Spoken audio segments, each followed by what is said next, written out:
A girdi tu ciplionak, vaflegurkšni, pituflekas, duok nusirašyt namų darbus arba bybių ant kaktos pripiešiu. Tai kad šuo sugraužė mano namų darbus, o dabar aš pats nusirašęs numindęs. Jeigu mindė neandartiolka, tai jau blogai parašyta. Tu ką, ciplionak, diskriminantas gal? Tai tu pažiūrėk į ją ir pasakyk, ar gerai parašyta mama Martynai. Ciplionak. Na balvonai, siųskit savo namų darbus į priekį.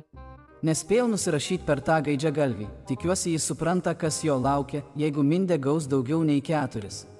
Mindė, stiprus čirikas. Vapšė tu gal fiš fabriko vadovė nori būti su tokiais rezultatais. Tikiuosi virinsi po 10 kuvaldų į mėnesį ir prisiminsi savo starą mokytoją, kuri tave gyvenimo išmokė ir atveši man kokį Rolexą per mokytojų dieną. Fiš fabrik. Ką tu ten sakei apie mindę ir jos namų darbus, ciplionak? Dabar man visus savo pietų talonus atiduodi. O tai ką aš valgysiu, mama Martynai? Sukietėjusias gumas ir snarglius iš po suolo valgysi, supratai?